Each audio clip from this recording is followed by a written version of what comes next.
This is going to be a little bit of a different Chords and Coffee. By the way, it's Chords and Coffee. This Chords and Coffee, I want to address something that happens to me quite a bit, which is I find myself in situations where I am somewhere patiently waiting, and I'm just waiting for the next thing to happen, right? And, you know, whether it's, you know, you're getting your oil change, you're at the doctor's office, you know, you are shooting a video, waiting on the lighting to get right or whatever. You have time, as Jordan smiles behind the camera. You have time on your hands, and it's not anything that you planned for, but it's just part of the normal rhythm of life. And it occurred to me the other day, as I was driving actually, which is another form of waiting, that I could take that opportunity to get better on guitar. So it's possible to get better at playing guitar without playing guitar. Is it a strategy for life and, you know, something that one should pursue as the chief method of getting, no, you can't get better playing guitar without playing guitar, right? But there are things that you can do while you're waiting. And so what I'm gonna do is I'm gonna give you 3 things. And these things, hopefully when it's all said and done, will be something that next time you are sitting at the dentist office waiting for somebody to stick their finger in your mouth, because that's what the whole thing's about, or if you're getting your oil changed or what have you, you're waiting, you got something you can do. First things first. Some of y'all are gonna think I'm crazy, but this is important stuff. Do you know all the names of every note on every string of the guitar? Not everybody can do that. Coffee is still being made and I'm drinking at the same time. Chemex for the win. Let's go. Do you know all the names of the notes on the strings of the guitar? You know, a lot of times, you know, I'm sitting there at the office of whatever, you know, waiting on whatever. Sometimes it's kind of a fun little game to play. First of all, just to write them all down, but also, here's what I mean. You take an E, you take an A, you take a D, you take a G, you take a B, and you take an E, and you write them down on a piece of paper, right? And when you write these down, at the top, that's the name of the strings across the top. And then write numbers all the way through 12, 10. Try to space them out good, better than what I just did there, okay? And then as you do this, just go straight down the page. So first fret, F, second fret, F sharp. And if you can do this, I mean, here's the game. Time yourself. How fast can you do this? Here's another game. Do this and then just pick a random point on there and look at that, and do you know what on the B string the 5th fret of that note is? Do you know what that note is? Well, it's an E, right? And so if I wanted to prove that, I'd just go, okay, B, C, C sharp, D, D sharp, or E flat, and then, yep, sure enough, it's an E, right? But just filling in all the names of the notes on the strings. If you haven't done that ever, you should do that today. Because I promise you, if not today, tomorrow, you're gonna be sitting somewhere where you're waiting on something to happen and you can't do anything but wait upon the moment to take its due time. In that time, you can get better at guitar by writing down all the names of notes on the string. Why is that important? Do you not know why that's important? I'm not throwing any shade or any hot take here. It's important because one of the chief obstacles for us getting better at guitar is being able to connect some idea down here to some idea up here and so on and so forth. And actually just to connect all of these ideas together. In fact, the truth is because the way the guitar is laid out, you ought to be able to play in any key just about anywhere on the guitar. Obviously, some open strings and things like that lend themselves to certain cool licks, so on and so forth. But at the end of the day, it's all just notes. And those notes are all just colors that belong to specific palettes, keys, or tonal centers.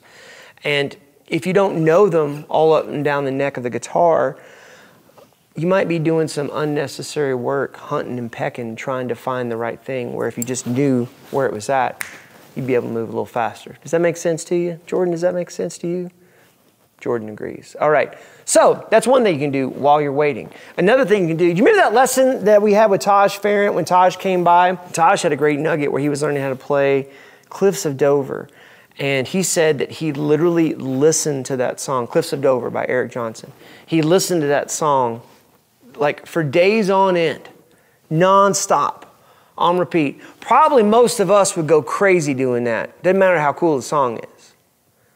But the truth is, you know, you think about the Rosetta Stone or some of these different language learning concepts where you're literally immersing your ears and your brain into not only the language, but listen to this, the dialect and the way that that language is being spoken. The same thing's true for music. If there's something you really want to learn, I'm telling you, you know, I was on a long drive and well, I'll just be totally honest with you. I just got that new in stereo, Tom Bukovac, Guthrie Trap, that record. I put that CD in there and I was listening to it and I was like, gosh, this is really good. And I love the way both of those guys play. And if I stand any chance at all at adopting some of that technique or some of that phraseology, I got to listen to it a lot, right? And even no matter how much you like them, if you don't listen to it a lot, it's hard to mimic it, which leads me to the last one here. Anything that you can sing, if you hear something and you hear it enough to where you can sing it or mimic it with your voice, you can find it on guitar. You know, you remember that movie, Bill and Ted's Excellent Adventure? If you remember that movie and that instantly makes you smile, we are already very good friends, okay? I love that movie. That movie was like, when that came out, that was like one of those things where it was like, I gotta play guitar, right? Well, when Bill and Ted are going, and they're doing that little excellent thing that they did to each other where they were like jazzed about something and they were like, you know what I'm talking about. When they were doing that, that's not too far off of what we should be doing as guitar players when we hear something. And in fact, you know, I'm just dropping all kinds of movie references here. I just watched the We Are the World documentary, and I was reminded when, you know, Michael Jackson and Lionel Richie wrote that song, We Are the World. And if you haven't seen the documentary, it's actually really good. But I was reminded that Michael didn't really play anything. And his deal is he would sing it, he'd go, okay, your part is and he would just sing it, right? This is not a crazy concept, right? Brian Wilson, Beach Boys. Go back and watch that Wrecking Crew documentary if you hadn't watched it. Watch it again if you have. Brian Wilson is going through literally with these studio musicians, pointing to each one. Okay, now your part is this.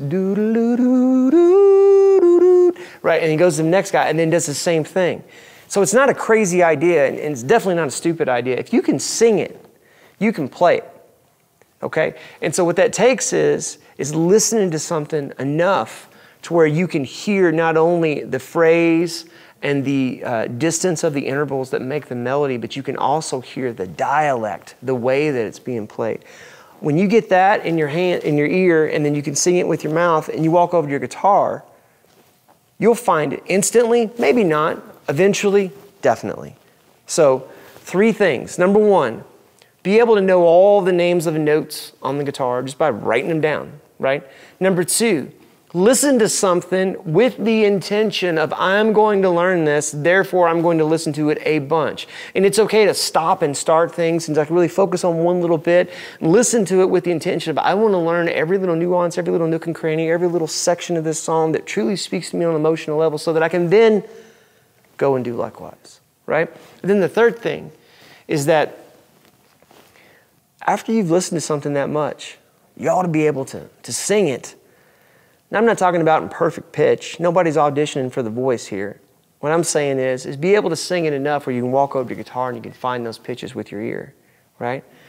That'll help you. That helps me. It's something I do all the time. It's a way that I approach music when I'm not able to have a guitar in my hand. Look, if you're like me, you're probably working a job Monday through Friday, you know, and even on the weekends often too. And if you're like me, a lot of times you're having to steal away time to play guitar, and sometimes you just don't get as much as you'd like. Well, this is a way to redeem some of that time. So this was an episode to just strictly encourage you, and I hope that does. I would love to see your comments below this video. I would love for you to find any video that we do on this Chords and Coffee series and just share the snot out of it. We need your help to get the word that we're putting out there on the internet out. Thank you for your help in that. You know, we're just living life the best we can with the guitar in our hand, and we do this every Saturday morning, 9 a.m. Central Time. And I hope to see you next Saturday morning for another Chords and Coffee.